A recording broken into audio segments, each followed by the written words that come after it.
கர்த்தருடைய நாமம் மகிமைப்படுவதாக. நாம் யோவான் எழுதின சுவிசேஷம் 5வது அதிகாரம் 35வது வசனத்தை ஒருத்தர் வாசிங்க. யோவான் 5:30. அவன் எரிந்து பிரகாசிக்கிற விளக்காயிருந்தான். நீங்களும் சில காலம் அவன் வெளிச்சத்திலே கலிகூற மனதாயிருந்தீர்கள். நாம் இங்கே யோவானை குறித்து நம்முடைய ஆண்டவராய் இயேசு கிறிஸ்து சொன்ன ஒரு சாட்சியை நாம் இங்கே வாசிக்கிறோம். அவர் என்ன சொல்றாருன்னா, அவன் அப்படின்னா யோவான், அவன் எரிந்து பிரகாசிக்கிற விளக்காயிருந்தான். நீங்களும் சில காலம் அந்த வெளிச்சத்திலே, அவனுடைய வெளிச்சத்திலே கலிகூற மனதாயிருந்தீர்கள். ரெண்டு சாராராக இங்கே பார்க்குறோம். ஒருவர் யோவான் ஸ்நானகன், இன்னொருவர் மற்ற ஜனங்கள். யோவான் ஸ்நானகன் எப்படி இருந்தார், மற்ற ஜனங்கள் எப்படி இருந்தார்கள் என்று ரெண்டாக பிரிக்கிறார். யோவான் ஸ்நானகன் எப்படி இருந்தாராம், அவர் எரிந்து பிரகாசிக்கல விளக்காக இருந்தார். A light burning and shining, a lamp, ஒரு விளக்கு, எரிந்து பிரகாசிக்கிற விளக்கு. விளக்குகள் எல்லாம் பிரகாசிப்பதில்லை, எரிகிற விளக்குகள் தான் பிரகாசிக்கும். அது எரிய வேண்டுமென்றால் அதற்குள்ளே எண்ணெய் வேண்டும். இப்போ மெழுகு திரி எரியுதுன்னா அதுக்குள்ளே ஒரு திரிங்கிறோம். மெழுகுன்னு சொல்கிறது இல்லை, மெழுகு திரி. மெழுகும் திரியும் சேர்ந்து இருக்கணும். அந்த திரியில் நெருப்பு பற்ற வைக்கணும், அது எரியும். மெழுகு இல்லைன்னா திரி மட்டும் இருந்துச்சுன்னா அணைஞ்சு போயிடும் சீக்கிரம். அந்த மெழுகு தான் அது உருகி உருகி அந்த திரிக்கு திடனையும் எரியக்கூடிய சக்தியும் நம்ம கொடுக்குது. அப்போ எந்த மனுஷனையும் பிரகாசிக்கிற மெய்யான ஒளி தேவன் தான். யோவான் ஸ்நானகன் எரிந்தான் அப்படின்னா எப்படி எரிந்தான்? அவனிடத்துல ரெண்டு காரியத்தை பார்க்குறோம். புறம்பேயும் அவன் எரிந்தான், உள்ளேயும் அவன் எரிந்தான். முதல்ல புறம்பே என்ன அப்படின்னா, வயோதிகர்களாக இருக்கும் பொழுது எலிசபெத்தும் சகரியாவுக்கும் மகனாக பிறந்தவர் தான் இந்த யோவான். சின்ன வயசுலேயே அவங்க அப்பா அம்மா இறந்துட்டாங்க. லூக்கா 1ஆம் அதிகாரத்தில் படித்து பாருங்க, தெரியும். அவருடைய வாழ்க்கையை குறித்து பார்க்கும் பொழுது அவருடைய உணவு என்னன்னா வெட்டுக்கிளியும் காட்டுத்தேனும். அவர் சமைத்து விதவிதமாக சாப்பிடலை நம்ம மாதிரிக்க. நமக்கு இப்போ ஒரே சாப்பாடு 2-3 நாளைக்கு போட்டோம்னாக்கும் நமக்குள்ளே அதிருப்தி வந்துடுது. என்ன டெய்லி இட்லியா, டெய்லி தோசையா, டெய்லி சாம்பாராம்பாங்க. ஆனால் அவர் சாப்பிட்டது என்னென்னா, டெய்லி என்ன தான் சாப்பிட்டாரு சொல்லுங்கள், என்ன சாப்பிட்டாரு? வெட்டுக்கிளியும் காட்டுத்தேனும். ஈசல் சாப்பிட்றாங்களா, அது மாதிரி வெட்டுக்கிளியும் காட்டுத்தேனும். வெட்டுக்கிளி பிடிக்க வேண்டியது ரெக்கையும் காலையும் பிடிங்கி எரிஞ்சிட்டு சும்மா சாப்பிட வேண்டியதுதான். காட்டுத்தேன் அப்படின்னா அப்படியே ராவை எடுத்து சாப்பிட வேண்டியதுதான். இதுதான் அவருடைய சாப்பாடு, டெய்லி அதான் சாப்பாடு. வெட்டப்படாத முடி, அது எப்படி இருக்கும்? காடு மாதிரி வளர்ந்துருக்கும். ஷேவிங் பண்ணப்படாத முகம். அவர் உடுத்தி இருந்த உடை என்ன? ஆமாம், கீழே ஒரு லெதர், ஒரு ஒட்டக தோல், அப்புறம் மேலே ஒரு பெல்ட்டு, இடுப்பில் கச்சை. அவருடைய மேலாடை ஒட்டக மயிர். இப்படி ஒரு மனுஷனை கற்பனை பண்ணி பாருங்க, பைத்தியக்காரன் மாதிரி தெரியும் இல்லையா? அவர் எங்கே இருக்கிறார் அப்படின்னா, அவர் வனாந்தரத்தில், இந்த டிசர்ட்ஸ், வனாந்தரத்தில், வைல்டர்னஸ், வனாந்தரமான ஒரு இடத்துல வாழ்ந்தார். அவர் கல்யாணம் பண்ணலை, அவருக்கு நண்பர்கள் கிடையாது, அவர்கள் மனிதரோடு அவர் சஞ்சரிக்கவில்லை. அவருடைய வாழ்ந்த வாழ்க்கை இதுதான். அவருடைய உணவு, அவருடைய உடை, அவர் வாழ்ந்த இடம் எல்லாமே எழுதியிருக்கீங்க. இப்படி ஒரு மனுஷன் வாழ்ந்தா அவன் எதற்காக ஏங்குவான்? மனுஷருடைய அன்பிற்காக, ஒரு நட்பிற்காக அவன் ஏங்குவான். இன்றைக்கி நம்ம யாராவது ஒரு சொந்தத்தை இழந்தால் கூட நம்ம மனசு பரிதவிக்குது. அவனுக்கு வயசான காலத்தில் பிறந்த பெற்றோர்கள் இல்லை, இப்போ அவரை பராமரிக்க சொந்தம் இல்லை, அவருக்கு சமைத்து கொடுப்பதற்கு ஆள் இல்லை, அவர் கல்யாணம் பண்ணலை, நண்பர்கள் இல்லை, வசதியான வீடு கிடையாது, வனாந்திரத்தில் சஞ்சரித்தார் அப்படின்னு வாசிக்கிறோம். இப்போ இவருடைய இருதயம், நம்ம அப்படி இருந்தோம்னா நம்ம ஏதாவது கண்ணு கெட்டின தூரம் வரைக்கும் ஒரு மனுஷனை நம்ம பார்த்து அவங்களோடு கூட பேசக்கூடாதா? நமக்கு ஆறுதல் சொல்ல ஒரு மனிதர் இருக்க மாட்டாங்களா? இப்படி தான் நினைப்போம். ஆனால் அவனுக்கு அதெல்லாம் பெரிதாகவே தெரியல. நான் குளிக்கலை, அல்லது ஷேவ் பண்ணலை, அவருக்கு சாப்பாட்டுக்கு இல்லை, கல்யாணம் பண்ணலை, அல்லது சொந்தக்காரங்க இல்லை, அப்பா அம்மா இல்லை, அதெல்லாம் ஒரு கவலை அவனுக்கு கிடையாது. அப்படியானால் இந்த வெளியில் உள்ள புறமான எந்த காரியமும் அவனுடைய உள்ளான ஆவியில் இருந்த அனலை அவிழ்த்து போடவே இல்லை. அவன் உள்ளேயும் எரிந்தான். வெளியில் உருகுகிறான், வெளியில் உள்ளுக்குள்ளே என்ன செய்கிறான்? எரிகிறான். மெழுகுதிரி என்ன செய்யும்? வெளியில் உருகும், திரி என்ன செய்யும்? உள்ளுக்குள்ளே எரியும். இப்படித்தான் அவன் எரிந்தான். எதற்காக எரிந்தான் என்றால், அவனுக்குள்ள அன்பின் அக்கினி எரிந்தது. தேவன் பேரில் உள்ளதான பக்தி வைராக்கியம். வசதியாக வாழக்கூடிய, கல்யாணம் பண்ணி மனைவி பிள்ளைகளோடு கூட, நல்ல சாப்பாடு கூட, நல்ல வீடுகளில் ஊருக்குள்ளே வாழ்கிற ஜனங்களை குறித்து அவன் கவலைப்படுகிறான். என்ன வாழ்க்கை பாருங்க. அப்படின்னா என்னன்னா, தேவன் பேருள்ள அன்பும் ஜனங்கள் பாவம் செய்யக்கூடிய வாழ்க்கையிலிருந்து மனம் திரும்ப வேண்டும் என்ற பக்தி வைராக்கியமும் அவனுக்குள்ளே எரிந்தது. அவனை அடக்க முடியவில்லை. வனாந்தரத்தில் நின்று கத்துகிறான், மனம் திரும்புங்கள். பரிசேயரும் வேதபாரரும் வர்றாங்க ஞானஸ்நானம் எடுக்கணும் அப்படின்ட்டு. விரியன் பாம்பின் குட்டிகளே, எப்படி சொல்றாரு? ஏயா வர்ற மனுஷங்களையும் நீ இப்படி அடித்து துரத்தி விடுறியே. சில பேருக்கு அப்படி தான் இருக்கும். தேவன் தம்முடைய ஊழியக்காரர்களை அக்கினி தழலாக எழுப்புகிறார். அவர்களால் அடக்க முடியவில்லை. சில நேரங்களில் சில வார்த்தைகளை பேசும்போது சில கேட்பாங்க, ஏன் இப்படி பேசுறீங்க? எபிரேயருக்கு எழுதின நிருபம் 1வது அதிகாரம் 7வது வசனம் வாசிங்க. எபிரேயர் 1:7. தேவதூதரை குறித்தோ தம்முடைய தூதர்களை காற்றுகளாகவும் தம்முடைய அப்படிதான் இந்த யோவானையும் தேவன் செய்திருந்தார். யோவான் இடத்துல தேவன் பேசி இருக்கிறார், நீ போய் மனம் திரும்புதலை குறித்து பிரசங்கி, என்னுடைய குமாரன் பாவ மன்னிப்பையும் பாவத்திலிருந்து ரட்சிப்பையும் கொடுக்கும்படிக்கு நீ அவருக்கு வழியை ஆயத்தம் பண்ணு.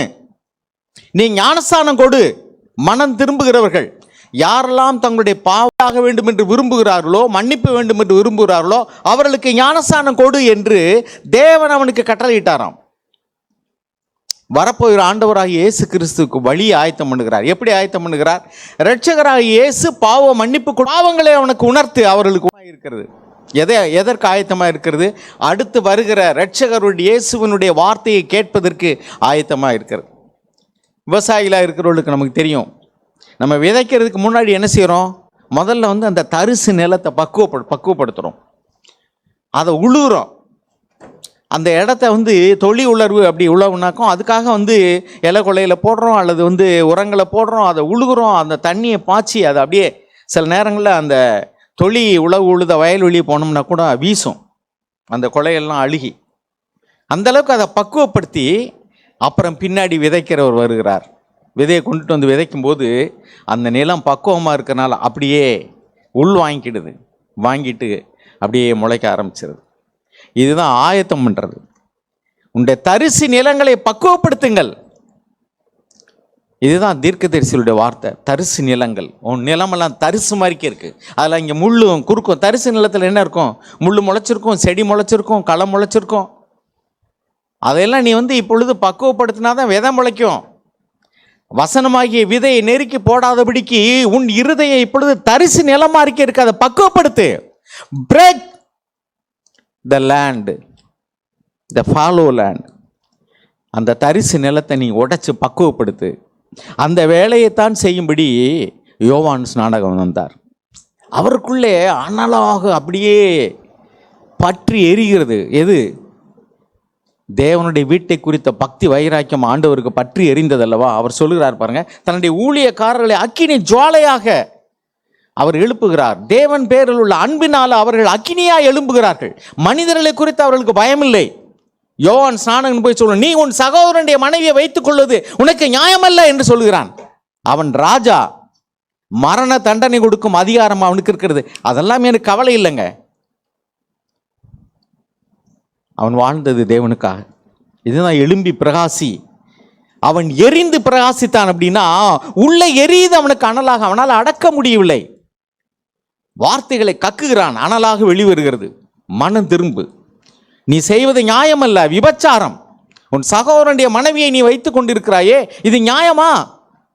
மனம் திரும்பு என்று சொல்கிறான். அவனுக்கு அப்பொழுதே பற்றி எரிகிறது.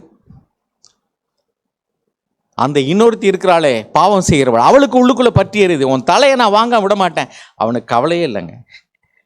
என் தலை போனாலும் கவலை இல்லை. ஏனென்றால் அவன் தேவன் பேருள்ள அன்பினால அக்கினியாய் எரிகிறான். இங்கே நம்ம வாசிக்கிறோம், நம்ம எரேமியா சொல்கிறார். எரேமியாவுடைய புஸ்தகம் 20வது அதிகாரம் 9வது வசனம் வாசிங்க. எரேமியா 20:9. தேவனுடைய ஊழியக்காரர்கள் எப்படி எழும்பி பிரகாசித்தார் பாருங்க. அவர்கள் ஜனங்களுக்கு முன்பாக அச்சப்படாதவர்கள், யார் என்ன சொல்லுவார்கள் என்ற கவலை அவர்களுக்கு கிடையாது. தேவன் பேர் உள்ளதான பக்தி வைராக்கியம். யோவான் ஸ்நானகன் மாதிரிக்க பழைய ஏற்பாட்டின் காலத்தில் வாழ்ந்த சில பரிசுத்தவான்கள் பாருங்க. எரேமியா 20:9 வாசிங்க. நான் அவரை பிரஸ்தாபம் பண்ணாமலும் இனி கர்த்தருடைய நாமத்திலே பேசாமலும் இருப்பேன் என்றேன். ஆனாலும் அவருடைய வார்த்தை என் எலும்புகளில் அடைபட்டு எரிகிற அக்னியைப் போல் என் இருதயத்தில் இருந்தது. அதை சகித்து இளைத்து போனேன். எனக்கு பொறுக்க கூடாமற் போயிற்று. என்னால் பொறுக்க கூடாமல் போயிற்று. அவருடைய வார்த்தைகள், then in my heart it becomes like a burning fire. எரிகிறதான நெருப்பு போல இருக்கு. ஜனங்களை பார்க்கிறான். ஐயோ ஐயோ, ஏசாயா தீர்க்கதரிசி சொல்கிறான், ஐயோ வீட்டை சேர்த்து காடோட காட்ட பாருங்க. குடிக்கிறவனே, காலையிலேருந்து சாயங்காலம் அவனை குடிக்கிறவனே பாருங்க. ஏசாயா தீர்க்கதரிசியுடைய புஸ்தகம் 5வது அதிகாரம் பாருங்க. அவன் ஒரு பக்கம் எரிகிறான் உள்ளத்துக்குள்ளே. அவர்கள் அனலால் சகிக்க முடியவில்லை. இப்படி பாவம் செய்கிறீர்களே அநியாயக்காரர்களே, மனம் திரும்பு என்று பேசுகிறார்கள். இதுதான் தீர்க்கதரிசி யோவான் ஸ்நானகன். அந்த ஆர்டரில் பின்னாடி வந்தவன், இயேசுவுக்கு முன்னாடி வந்தவன். அதுக்கு முன்னாடி எத்தனையோ தீர்க்கதரிசிகள் எரிந்தார்கள், பிரகாசித்தார்கள். அவர்களுக்கு உணவை பற்றி கவலை இல்லை, உடையை பற்றி கவலை இல்லை, நாகரிகமாக தங்களை அலங்கரித்துக் கொள்ள வேண்டும் என்று கவலை இல்லை. அவர்கள் ஓடினார்கள், உழைத்தார்கள். அவர்கள் கடைசியில் மடிந்தார்கள், மண்ணுக்கு உரமாக. ஆம்பருமையானவர்களே, விண்ணுக்கு விதையாக, மண்ணுக்கு உரம். அவன் சரீரம் செத்து அப்படியே மடிஞ்சு போச்சு, உரமாக இருக்க, எருமா இருக்க. ஆனால் அவன் விண்ணுக்கு விதையாக விதைத்தானே வார்த்தைகள். அது எத்தனை பேருக்குள்ளே கொழுந்து விட்டு எரிய பண்ணினது பாருங்க. பாருங்க, ஏசாயா தீர்க்கதரிசியுடைய புஸ்தகம் 5வது அதிகாரத்தில் அவன் பாருங்க, தன்னை சுற்றி இருக்கக்கூடிய மனிதர்களுக்கெல்லாம் அச்சமின்றி பேசுகிறான், ஐயோ ஐயோ ஐயோ என்று. காரணம் என்றால் அக்கிரமத்தை பார்த்தவனால் சகிக்க முடியவில்லை. அதான் அவனுடைய வார்த்தை. 8வது வசனம் வாசிங்க. 5வது அதிகாரம் 8வது வசனம். தாங்கள் மாத்திரம் தேசத்தின் நடுவில் வாசமாய் இருக்கும்படி மற்றவர்களுக்கு இடமில்லாமற் போகும் மட்டும் வீட்டை சேர்த்து வயலோடே வயலை கூட்டுகிறவர்களுக்கு ஐயோ. ஐயோ, சுயநலக்காரனே, மற்றவனுக்கு குடியிருக்க இடம் இல்லாமல் எப்போ பார்த்தா நீ இடம்னு வாங்கி அலைகிறியே, வீடுன்னு கட்டிக்கிட்டே இருக்கிறியே, மற்றவன் குடியிருக்க வீடு இல்லை, இடம் இல்லை, உனக்கு ஐயோ. அதுக்கடுத்து பாருங்க 18வது வசனம். மாயையின் கயிறுகளால் அக்கிரமத்தையும் மண்டியின் வடங்களால் பாவத்தையும் இழுத்து கொண்டு வந்து நாம் பார்க்கும்படி அவர் தீவிரித்து தமது கிரியை சீக்கிரமாய் நடப்பிக்கட்டும் என்றும் இஸ்ரவேலின் பரிசுத்தருடைய ஆலோசனையை நாம் அறியும்படி அது சமீபித்து வரட்டும் என்றும் சொல்லுகிறவர்களுக்கு ஐயோ. பாருங்க, இவர்கள் தேவனுக்கு விரோதமாக பேசுகிறவர்கள். 20வது வசனம். தீமையை நன்மை என்றும் நன்மையை தீமை என்றும் சொல்லி இருளை வெளிச்சமும் வெளிச்சத்தை இருளுமாக பாவித்து. இன்னைக்கு பாருங்க, நியாயாதிபதிகள்கிட்ட கூட நம்ம நியாயத்தை எதிர்பார்க்க முடியவில்லை. எல்லா இடத்துலையும் அநியாயம், அக்கிரமம், லஞ்சம். காரணம் என்ன அப்படின்னா, அவர்கள் பாவத்தை குறித்து பயப்படவே இல்லை. சுயநலக்காரர், செல்ஃபிஷ்னஸ், செல்ஃபிஷ் பீப்புள், சுயநலமாக வாழ்கிறவங்க. அவனுக்கு வேண்டியது பணம். யார் எப்படி போனா என்ன? திருடுகிறவன் ஏன் திருடுகிறான்? அவனுக்கு வேண்டியது பணம். பிக் பாக்கெட் அடிக்கிறவன், கொள்ளையடிக்கிறவன் ஏன் அப்படி செய்கிறான்? அவனுக்கு வேண்டியது பணம். மற்ற மனிதர்களுடைய கஷ்டங்களை குறித்து, இழப்புகளை குறித்து, நஷ்டத்தை குறித்து அவனுக்கு கவலை கிடையாது. செல்ஃபிஷ் பீப்புள், உனக்கு ஐயோ. அதுக்கடுத்து பாருங்க 21வது வசனம்.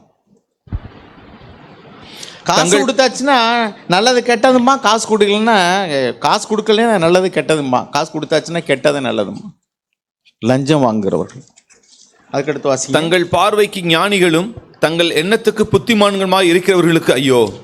அவனுக்கு நான் நீதிமான், மற்றவன்லாம் அயோக்கியம், இப்படி நினைக்கிறவனுக்கு ஐயோ.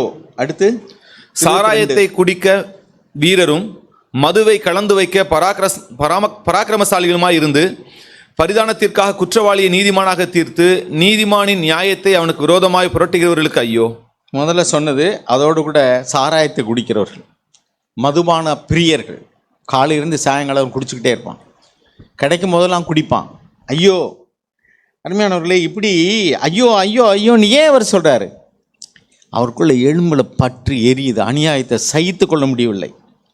பாருங்க, இதே மாதிரி தான் நம்ம சங்கீதம் 39:3 வாசிங்க. தாவீது புலம்புகிறார். சங்கீதம் 39:3 வாசிங்க. என் இருதயம் எனக்குள்ளே அனல் கொண்டது, நான் தியானிக்கையில் அக்கினி மூண்டது, அப்பொழுது என் நாவினால் விண்ணப்பம் செய்தேன். பாருங்க, நான் தியானிக்கையில் எனக்குள்ள அக்கினி மூண்டது, என் இருதயம் எனக்குள்ளே அனல் கொண்டது. தாவீது. அருமையானவர்களே, எபிரேயருக்கு எழுதின நிருபம் 12வது அதிகாரம் 29வது வசனம் வாசிங்க. எபிரேயர் 12:29. நம்முடைய தேவன் பட்சிக்கிற அக்கினியா இருக்கிறாரே. நம்முடைய தேவன் பட்சிக்கிற அக்கினி அப்படின்னா என்ன அர்த்தம்னாக்கும் அதுக்கு 2 அர்த்தம் சொல்லலாம். ஒன்று பாவத்தை பட்சிக்கிற அக்கினி, இன்னொன்று அன்பின் அக்கினியினால அநியாயத்தை இருளை அகற்றுகிற அக்கினி. நமக்குள்ள தேவ அன்பு பற்றி எரியும் பொழுது அங்கே வெறுப்பு, கசப்பு, மன்னிக்க முடியாத சுபாவங்கள், பாவங்கள் எல்லாவற்றையும் சுட்டு எரிச்சிடும். தேவ அன்பினால ஒருவன் பிதாவினிடத்தில் அன்பாக இருந்தால் அவன் உலகத்தை நேசிக்க முடியாது. ஒரு உலகத்தில் அன்பு கூர்ந்தார், உன் உலகத்திலும் உலகத்தில் உள்ள அன்பு கூர்ந்தால் அவனிடத்தில் பிதாவின் அன்பு இல்லை. இது அன்பின் அக்கினி, அன்பின் அக்கினி இது. ஸோ பாவத்தை சுட்டெரிக்கக்கூடிய கன்சியூமிங் ஃபயர். எபிரேயர் 12:23 தேவன் பட்சிக்கிற அக்கினியா இருக்கிறாரே, அங்கே எழுதியிருக்கு God is a consuming fire. அசிங்கத்தை காண, பாவத்தை காண சகிக்காத சுத்த கண்ணர் ஆண்டவராக இயேசு கிறிஸ்து அவரை குறித்து எழுதியிருக்கு. யோவான் எழுதின சுவிசேஷம் 2ஆம் அதிகாரம் 13-16 வாசிங்க. யோவான் 2:13-16. பின்பு யூதருடைய பஸ்கா பண்டிகை சமீபமாய் இருந்தது. அப்பொழுது இயேசு எருசலேமுக்கு போய் வாசிங்க. தேவாலயத்திலே ஆடுகள், மாடுகள், புறாக்களாகிய இவைகளை விற்கிறவர்களையும் காசுக்காரர் உட்கார்ந்திருக்கிறதையும் கண்டு கயிற்றினால் ஒரு சவுக்கை உண்டு பண்ணி அவர்கள் யாவரையும் ஆடு மாடுகளையும் தேவாலயத்துக்கு புறம்பே துரத்திவிட்டு காசுக்காரருடைய காசுகளை கொட்டி பலகைகளை கவிழ்த்து போட்டு புறா விற்கவர்களை நோக்கி, இவைகளை இவ்விடத்திலிருந்து எடுத்துக்கொண்டு போங்கள், என் பிதாவின் வீட்டை வியாபார வீடாக்காதீர்கள் என்றார். 17. அப்பொழுது உம்முடைய வீட்டை குறித்து உண்டான பக்தி வைராக்கியம் என்னை பட்சித்தது என்று எழுதியிருக்கிறதை அவருடைய சீஷர்கள் நினைவு கூர்ந்தார்கள். பாருங்க, அவர் தேவாலயத்துக்குள்ள போறாரு. இன்னைக்கு தேவாலயங்கள் அல்லது சபைகள் சொல்ற இடமெல்லாம் அது ஒரு பக்தி பரவசம் ஊட்டக்கூடிய, தேவனுடைய நாமத்தை மகிமைப்படுத்தக்கூடிய இடமாக இல்லை. தங்களுடைய செல்வாக்கை காண்பிக்க, தங்களை பெரியவர்களாக காண்பிக்க, they use their names to make themselves important. தங்களை பெரியவர்களாக காண்பிப்பதற்கு இயேசுவினுடைய நாமத்தை அவர்கள் உபயோகித்தார்கள். they use their names to increase their purses. அவர்களுடைய பண வசதிகளை பெருக்கிக் கொள்வதற்கு இயேசுனுடைய நாமத்தை உபயோகித்தார்கள். கொடுங்கள் கொடுங்கள் என்று அவன் பிட் பாக்கெட் அடிக்கிற நம்மளை கேட்காம எடுத்துகிட்டு போகிறது மாதிரி இங்கே அப்படியே பிட் பாக்கெட் அடிக்கிற மாதிரி பிடுங்குறாங்க பணத்தை. பண பிசாசுகள். பார்த்தார் இயேசு, சகிக்க முடியல, எடுத்தார் சாட்டையை. புறா விற்கிறவன், அங்கே வைக்கிறவன் எல்லாம் பழி செலுத்துறதுக்கு தான் நாங்கள் வச்சுருக்கோம் இங்கே அப்படின்னு. பழி செலுத்துறதுக்கு தான் விற்கிற, லாப நோக்கத்தோடு சரியா இல்லையா? ஆண்டவர் காணிக்க கொடுக்கலாம், தப்பு கிடையாது. ஆனால் மனமோந்து கொடுக்கணும். எங்கேயுமே கட்டாயப்படுத்தி எதையும் வாங்கக்கூடாது. கொடு கொடு. நம்ம சபையில் இருக்கிறவங்களுக்கு இந்த கொடுக்கறத பற்றி தெரியாது. ஏன்னா நம்ம ஒரு காலம் அதை பற்றி பேசுகிறதே இல்லை. அப்படின்னா என்ன, நம்மளாம் அப்போ சாப்பிட்றதுக்கு என்ன, விண்ணகத்திலேருந்து உணவு வருது?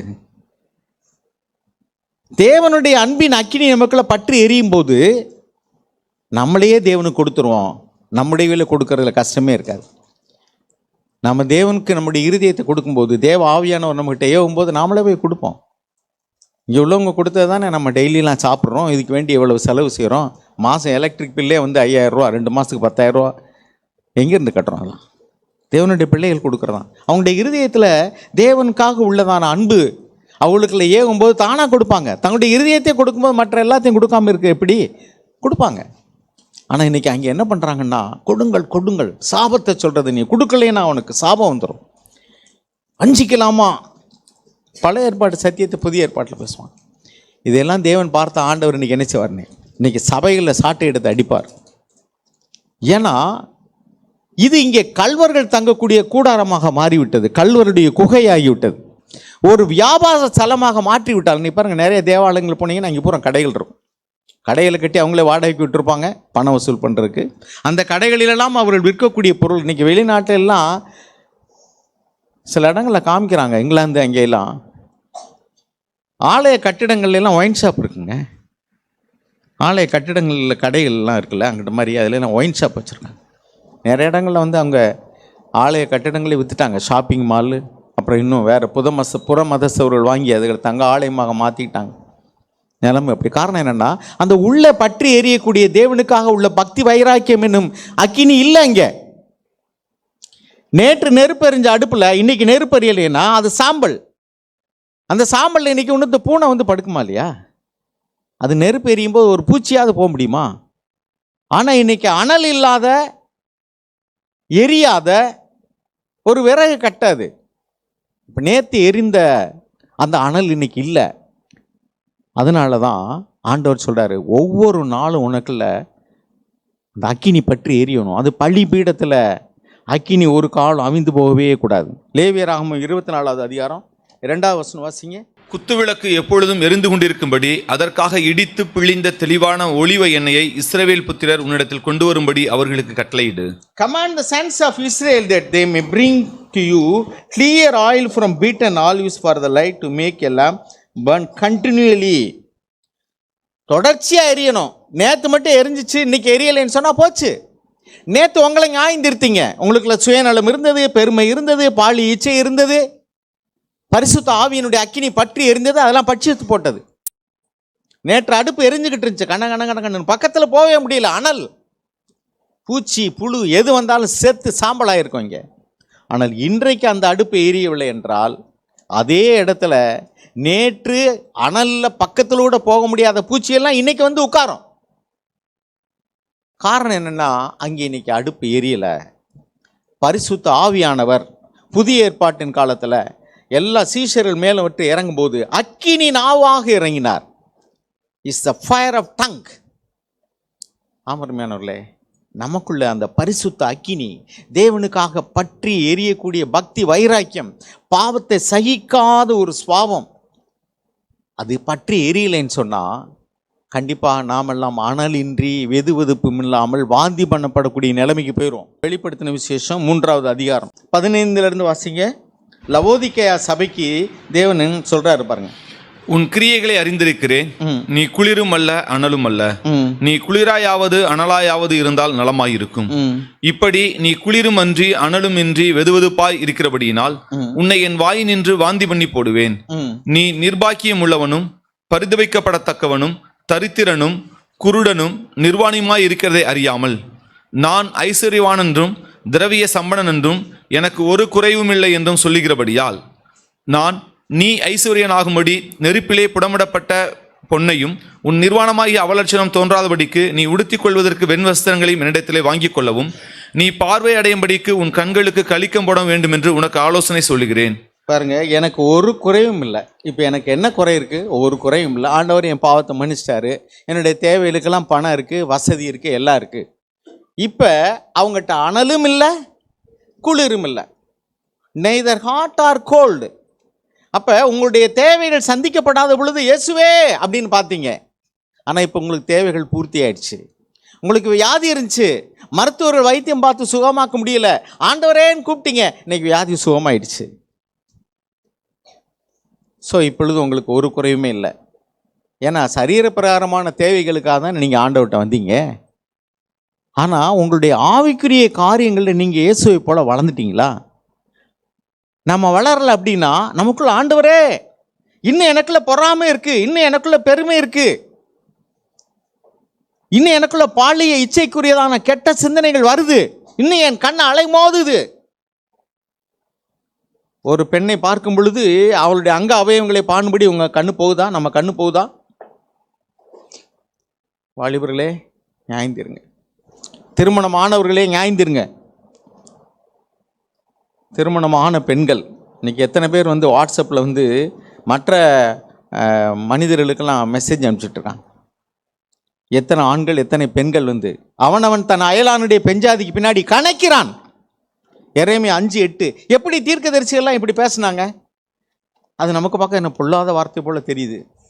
ஆனால் அவருக்கு ஏன் அப்படி தைரியமாக பேசுனாங்கன்னா அங்கே அப்படி நடந்தது அக்கிரமம் அநியாயமும். பாருங்க, எரேமியா 5:8 வாசிங்க. அவர்கள் கொழுத்த குதிரைகளைப் போல் காலமே எழும்பி, கொழுத்த குதிரைகளைப் போல லஸ்டி ஹார்சஸ் வெல் ஃபெட், நல்லா சாப்பிட்டாச்சு, நல்லா தூங்கியாச்சு, பணம் இருக்குது, வசதி இருக்குது, என்ன சாப்பாடு வேணாலும் சாப்பிட்டோம், கொழுப்பு ஏறி போச்சு. கொளுத்த குதிரைகளைப் போல காலையில் எழும்பி அப்புறம் அவனவன் தன் அயலானுடைய பெண்ஜாதியின் பின்னாலே கணைக்கிறான். தன் அயலானுடைய பெண்ஜாதியின் பின்னாடி கணைக்கிறான். இன்னொருத்தருடைய மனைவியை பார்த்து கிண்டல் பண்றது, கேலி பண்றது, சிரிக்கிறது, நக்கல் பண்றது, நையாண்டி பண்றது. அதே மாதிரி எத்தனை பெண்கள் இன்னைக்கு அதே மாதிரி மற்ற ஆண்கள், தனக்கொன்று ஒரு புருஷன் இருக்கிறான், மற்ற ஆண்கள் பின்னாடி கண்ணை அலைய விடுறது.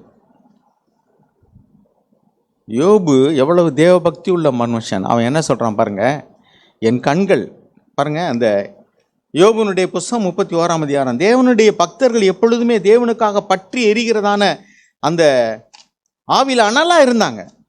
அவங்க எல்லாரும் ஒரே மாதிரி தான் இருக்கிறாங்க. 31ஆவது அதிகாரம் யோபுனுடைய புஸ்தகம் 31ஆவது அதிகாரம். ஆணவியில் அனலா இருங்க பாருங்க. 7வது வசனமும் 9ஆம் வசனம் வாசிங்க. 7, 9.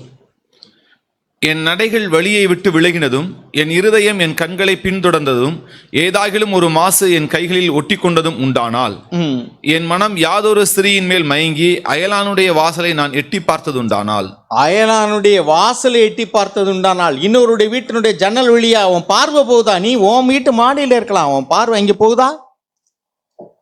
ஒரு வாட்ஸ்அப்லையோ அல்லது யூடியூப்லையோ ஒரு அசுத்தமான ஒரு காட்சி வருது, ஆபாசமான காட்சி வருது, உன் கண் அங்கே போகுதா? எட்டி பார்த்தது உண்டானால், அவன் என்ன சொல்றான் பாருங்க, எட்டி பார்த்தது உண்டானால் என்ன வாசிங்க. அப்பொழுது என் மனைவி வேறொருவனுக்கு மாவரைப்பாளாக. என் மனைவி, நான் இன்னொருடைய மனைவி மேல கண் போட்டேன்னா, இன்னொருடைய வீட்டை எட்டி பார்த்தது உண்டானால் என் மனைவி இன்னொருவனுக்கு மாவரைப்பாள். அவனே சொல்லிக்கிறான். ஏன்னா அவன் தேவனுக்காக வாழ வேண்டும் என்று விரும்பினான். ஆனால் இன்னைக்கு ஜனங்கள் சபைக்கு வர்றாங்க, 2 நினைவுகள். சபைக்கு வார்த்தை கேட்கும்போது ஆமாமான்னு தலையாட்டுறது. வெளியே போய் சுற்றி இருக்கிற மனிதர்கள் உலக பிரகாரமான காரியங்களும் எப்படி பணம் சம்பாதிக்கிறது அப்படின்னு பேசினா அவங்க ஆமாமா, எப்போ பார்த்தாலும் சாமி சாமின்னு போக முடியுமா? நமக்கு தங்கம் வேணும், வெள்ளி வேணும், நகை வேணும். நீங்கள் எத்தனை கிறிஸ்தவர்கள் சபைக்கு வரும்போது நகையை போட்டு வர மாட்டாங்க, வீட்டு கொஞ்சமாக போடுவாங்க. ஆனால் வீட்டில் சம்பாரிச்சு நகையை தான் வாங்கி வைப்பாங்க. 2 மனம் உள்ளவர்கள், double minded people, double mind. இந்த யோபுனுடைய புஸ்தகத்தில் பாருங்களேன், 24, 26 வாசிங்க. ஏன்னா அவங்கள்ட்ட நம்பிக்கையெல்லாம் பணத்தின் மேலே இருக்கு. பணம் இருக்கணும், நகை இருக்கணும், சொத்து இருக்கணும், வீடு இருக்கணும், நிலம் இருக்கணும். எதில் போட்டு பணத்தை டபுள் ஆக்கலாம், எப்படி சேமிக்கலாம், எப்படி ரெட்டிப்பாக்கலாம், சிந்தையெல்லாம் பணம் பணம் பணம் பணம். செத்தனைக்கு உன் ஆத்மா எங்கே போகும்? ஆண்டவர் சொன்னார், முட்டாளே, லூக்கா 12ஆம் அதிகாரத்தில், இன்று இரவு உன் ஆத்மா எடுத்துக்கொள்ளப்படும். நீ சேர்த்து வைத்தவர்கள் யாருடையதா? பணம் பணம்னு பேயா அலைஞ்சியே, இப்போ நீ பேய் இருக்கிற இடத்துக்கு தான் போகிற. நீ 2 மனம் உள்ளவனா இருக்காது. பணம் உனக்கு தேவை. நம்ம எல்லாரும் வேலை பார்க்காம வீட்டில் உட்காந்துருங்க, இருக்கிற விற்று சாப்பிடுங்கன்னு சொல்ல. சம்பாதிங்க, நேர்மையான வழியில் சம்பாதிங்க, தேவையானதுக்கு செலவழிங்க, மிச்சத்தை சேர்த்து வைங்க, ஒன்றும் தப்பு கிடையாது. ஏழை எளிவுகளுக்கும் கொடுங்க, தயாளம் உள்ளவங்களா இருங்க. உங்கள் வீட்டில் யாராவது வேலை செஞ்சாங்கன்னா அவர்கள் உங்களுக்கு உதவியாளர்களாக நினைங்க, அடிமையாக நினைக்காதீங்க. Be generous. Humble people will be generous. தாழ்மை உள்ளவர்கள் தயாளம் உள்ளவங்களா இருப்பாங்க. நீ வேலைக்காரியினுடைய காசு பிடிச்சு வச்சிருக்கே, அது தேவனை நோக்கி கூப்பிடுகிறதுன்னு எழுதியிருக்கீங்க.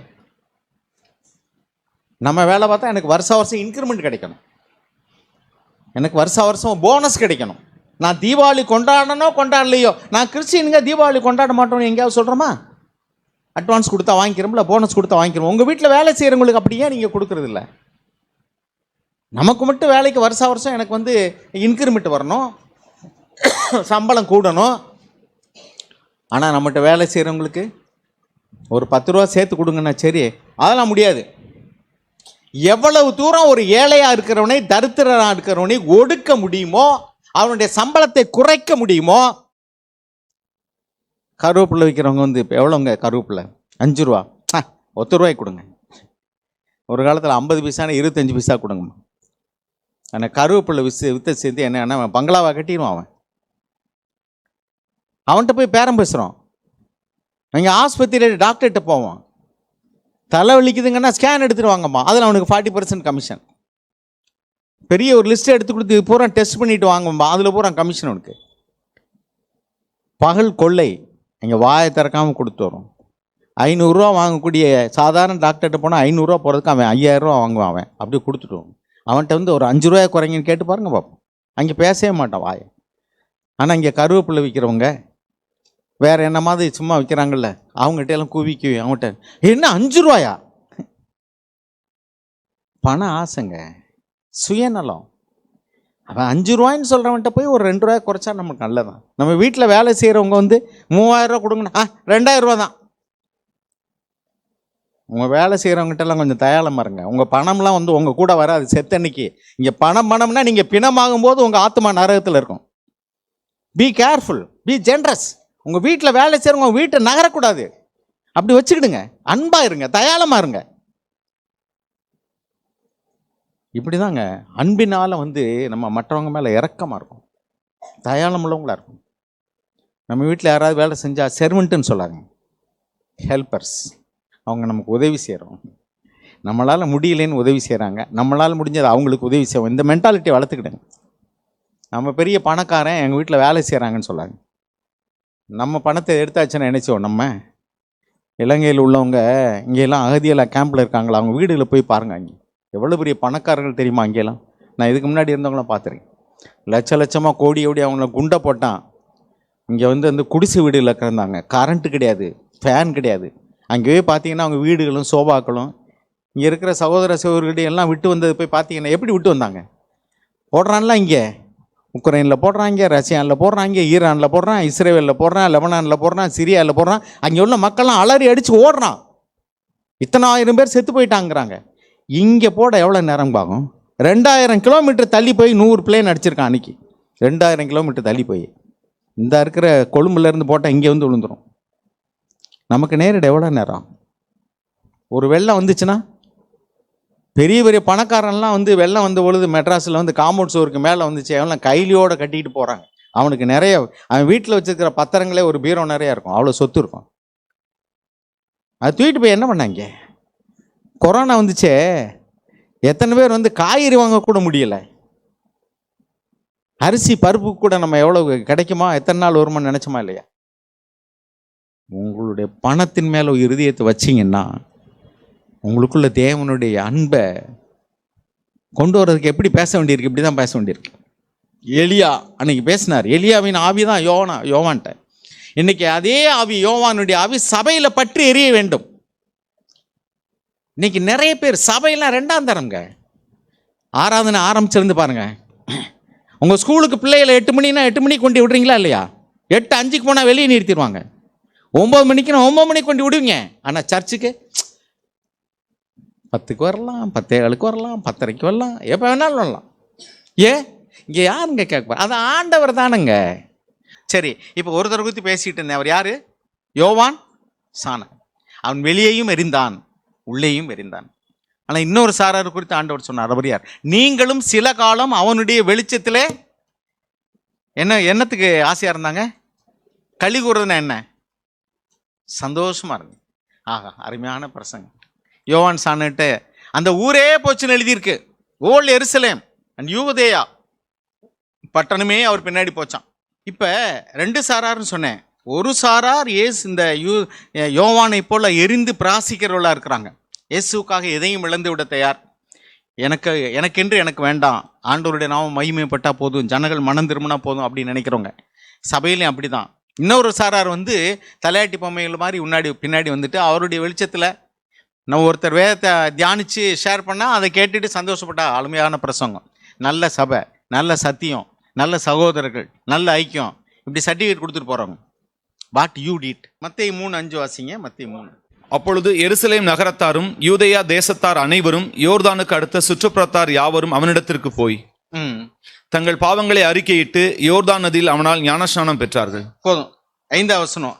ஜெருசலேம், அப்பொழுது எருசலேம் நகரத்தார், இங்கிலீஷில் எழுதியிருக்கு ஜெருசலேம் வாஸ் கோயிங் அவுட்டுக்கும் எழுதியிருக்கு. எருசலேமே பின்னாடி போச்சுன்னு திரளான ஜனங்கள் எருசலேம்ல இருந்து போனாங்க. And all Judea and all the district around the Jordan, யூதேயா தேசத்தார் அனைவரும் யோர்தானுக்கு அடுத்த சுற்றுப்புறத்தார் யாவரும் அவனிடத்திற்கு போனார்கள். யார் இடத்துல? யோவான் இடத்துல. இப்படி ஒரு மனுஷன் வந்து எழும்பும்போது நிறைய பேர் ஒரு ஊழியக்காரர் பின்பற்றி போகிறாங்க, ஒரு கூட்டங்களுக்கு போகிறாங்க, நல்லது. அவர்கள் தனியே விளைக்கரையும் செலுத்தினார்கள். அவர்கள் விட்ட கண்ணீர், அவர் இருந்த உபவாசங்கள். அந்த யோவானை குறித்து ஒரு எழுதுவார், அவர் உண்டதை விட உபவாசம் இருந்த நாட்கள் அதிகம் சொல்வார். எழும்போது அவன் உண்டதை விட உபவாசம் இருந்த நாட்கள் அதிகம். அவன் தலை வெட்டப்பட்டான், அவன் சிறையில் அடைக்கப்பட்டான், கைது செய்யப்பட்டான், சிறையில் அடைக்கப்பட்டான். அவனை காப்பாற்றுவார் யாரும் இல்லை. கடைசியாக அவன் தலை வெட்டப்பட்டு மரித்தான். அவன் ஓட்டத்தை ஜெயமாய் முடித்து விட்டான். Praise the Lord. நமக்கு அது மாதிரியான ஒரு சோதனை வந்துச்சுன்னா, நமக்கு அந்த மாதிரி சோதனையெல்லாம் வேண்டாங்க. ஒரு சின்ன ஒரு ஆண் ஒரு பெண்ணை வச்சு சாத்தான் அவளை விழ வச்சிடறான். ஒரு ஆபாச காட்சியை காமிச்சு விழ வச்சிடறான். ஒரு வாட்ஸ்அப், ஒரு யூடியூப்பை காட்சி விழ வச்சிடறான். சில ஆண்கள் வந்து பணத்தின் பின்னாடி போய் விழுந்துடுறாங்க. திருமணம்னு வரும்போது எத்தனை வாலிபர்கள், வாலிப பெண்கள் வந்து ஜாதிக்கும் பணத்துக்கும் நகைக்கும் அடிமையாகி தங்கள் வாழ்க்கையை பாழாக்கிறாங்க. தலை வெட்டப்படும் போது கூட அவன் உறுதியாக நின்றான். இன்னைக்கு நிறைய இடங்கள்ல வந்து இயேசுவை மறுதலின்னு சொன்னா உறுதியாக நின்ற ரத்த சாட்சிகளாக மறித்திருக்காங்க. நம்ம வாழ்ந்த இந்த பூமியிலேயே இந்த ஓரியூரில் ஒருத்தர் மரித்தாரே, தலை வெட்டப்பட்டு. அவரை புனிதர் என்று சொல்லுகிறோம். அந்த இடமெல்லாம் வந்து, அந்த பூமியெல்லாம் வந்து சிவப்பு நிற மண்ணாக இருந்தது. நான்லாம் அந்த காலத்தில் போயிருக்கிறேன். அந்த மண்ணே இப்பெல்லாம் அந்த இடங்கள்லாம் மாறிடுச்சு. அப்போ இருந்ததெல்லாம் மாற்றிட்டாங்க. இப்போ வெட்டப்பட்டு தலை வெட்டப்பட்டு மரித்தாரே, ரத்த சாட்சியாக. குதிரை காலில் கட்டி இழுத்திருக்காங்க அவரை, சத்தியத்தை சொன்னதற்காக. ஒரு ராஜாட்ட நீர் 5 மனைவியில் வைத்திருக்கக்கூடாது, இது நியாயம் இல்லை, ஒருத்தியை மாத்திரம் வச்சுக்க, மற்றவங்களை அனுப்பிவிடுன்னு சொல்லும்போது அந்த மனைவிமார்களுடைய உறவினர்கள் அவளை கொன்று போட்டார்கள். இப்படியெல்லாம் ரத்த சாட்சி அமரத்தில் இங்கே இருக்கிறாங்க. இயேசுனுடைய 12 சீஷரில் ஒருத்தர் தான் தோமா. அவர் வாழ்ந்த இடத்துல இன்னும் வந்து அந்த அவர் ஒளிந்திருந்த குகையிலிருந்து தண்ணீர் வருது, மலை வெடிப்பில் இருந்து. நான் போய் பாட்டு வந்தேன். நான் சென்னையில் இருக்கு சென்ட் தோமஸ் மவுண்டன் சொல்லிட்டு. இயேசு வாழ்ந்ததும் வார்த்தைகளும் சரித்திரம்ங்க. அது கிமுங்கிறோம், இன்னைக்கு வந்து யோர்தான்கிறோம், சிரியான்கிறோம், லெபனான்கிறோம். இங்கே பைபிளில் பாருங்க, எல்லாம் இருக்கு. இங்கே காசா அது குடியேற்று போகும் எழுதியிருக்கு பைபிளில். இது ஒரு சரித்திரம். இது வந்து கற்பனை கதை இல்லை, காவியம் அல்ல. இயேசு வாழ்ந்த இடம், இயேசு போதித்த இடம், இயேசு மரித்த இடம், இயேசுனுடைய சீஷர்கள் வாழ்ந்தது, அவர் சிலுவையில் அவர்கள் குத்தப்பட்டு மரித்தது, எல்லாமே வந்து நமக்கு இது நம்ம ஊரில், நம்ம தமிழ்நாட்டில் நடந்த ஒரு காரியம். அது தோமா மரித்ததெல்லாம் நம்ம ஓரியூரில் நடந்தது தான். இயேசுக்காக வாழ்ந்த அந்த புனிதர் அருளானந்தர் மரித்தது. அவர்களெல்லாம் இயேசுக்காக தங்கள் ஜீவனை விட்டு வந்தார். மதர் தெரசாவை குறித்து கேள்விப்படுறோம். திருமணமே பண்ணிக்கொள்ளாமல் நாடு விட்டு நாடு வந்து தன் ஜீவனையே அர்ப்பணித்தாங்க. இவர்களெல்லாம் கிறிஸ்தவர்னு சொல்கிறோம், நம்மளையும் கிறிஸ்தவர்னு சொல்கிறோம். நம்மளையும் பணத்துக்கு விலை போகக்கூடிய கிறிஸ்தவர்கள், பணம் பணம் என்று பிணமாய் வாயை திறக்கும் கிறிஸ்தவர்கள், நம்மளும் சொல்கிறோம் கிறிஸ்தவரும். ஆண்டவரே என்னை மன்னிங்க, நான் வாழ்ந்து போதும் ஆண்டவர், ஒரு தீர்மானம் எடுங்க. சபையில் வந்து ஒரு சிலர் சமைக்கிறார்கள், நான் பார்க்குறேன். இங்கே வாலிப பிள்ளை என்னப்பா தம்பிமார்கள் வந்து இரவே வருகிறார்கள், நைட்டே வேலை செய்கிறாங்க. காலையில் 5 மணிக்கெல்லாம் வந்து அடுப்பை பற்ற வச்சு நான் அங்கேருந்து ஜன்னலை திறந்து பார்த்தோன்னா இங்கே வந்து ஒரு சில வாலிபர்கள் எழும்பி அடுப்பில் சட்டி தூக்கிட்டு வந்து வைக்கிறாங்க, விளக்க பொருத்துறாங்க, பாத்திரம் கழுவுறாங்க, கூட்டுறாங்க, பெருக்கிறாங்க, செய்கிறாங்க. ஒரு சிலர் வந்து என்ன, அவர்களுடைய வெளிச்சத்திலே கலிகூற மனதார். அவர்கள் சமைத்தார்கள், நாங்கள் சாப்பிட்டோம். அவர்கள் பாத்திரம் கழுவினார்கள், நாங்கள் உண்டுட்டு தூக்கி போட்டு வந்தோம். நீங்கள் எல்லாரும் அப்படி செய்கிறீங்கன்னு சொல்லலை. ஆனால் இன்னும் நம்ம மனம் திரும்ப வேண்டிய பகுதியில் நம்ம யோசிச்சு பார்ப்போம். எரிந்து பிரகாசிக்கிற விளக்கா சபையில் இருக்கிறோமா, அல்லது இன்னொருவருடைய வெளிச்சத்தில் பிரகாசிக்கிறவர்களாக இருக்கிறோமா? மற்றவங்க செய்யட்டும், நான் அதில் வந்து ஜாலியாக வந்துட்டு போட்டோம். I am very comfortable among brothers who take cross. சிலுவை எடுத்துக்கொண்டு இயேசுவை பின் செல்லக்கூடிய சீசர்கள் நிறைந்திருந்தால் அந்த சபையில் நம்ம ரொம்ப கம்ஃபர்டபுளாக இருக்கலாம், வசதியாக. ஏன்னா ஒரு பிரச்சனையும் நமக்கு கிடையாது. ஆனால் நீங்கள் என்ன கான்ட்ரிபியூட் பண்ணுறீங்க? நீங்கள் என்னத்தை கொடுக்குறீங்க ஆண்டவருக்காக? உங்களுக்காக ஜீவனை கொடுத்த ஆண்டவருக்கு நீங்கள் என்ன கொடுக்குறீங்க? நீங்கள் எறும்பி பிரகாசிக்கிறீங்களா? ஆவியில் அனலாக இருக்கீங்களா? நம்மை சுற்றி இருக்கிற அக்கிரமம் மிகுதியினால் அன்பு தனிந்து போகும்னு எழுதியிருக்கு. மத்திய எழுதின சுவிசேஷம் 24ஆம் அதிகாரம் 12ஆம் வசனத்தில் வாசிக்கிறோம், அக்கிரமம் மிகுதியாவதனால் அநேகருடைய அன்பு தனிந்து போகும். நீங்கள் எரிந்து பிரகாசிக்கிற விளக்காக இருக்கணும்னு ஆண்டவர் சொல்கிறாரு. உங்களுக்குள்ள வந்து ஜீவ வார்த்தைகள், ஆவியின் பலன் நம்மக்கிட்ட இல்லைன்னா, நம்ம பிரச்சனைகள் வரும்பொழுது, பாடுகள் வரும்போது, உபத்திரங்கள் வரும்போது நம்ம அப்படியே சோர்ந்து போயிடுவோம்.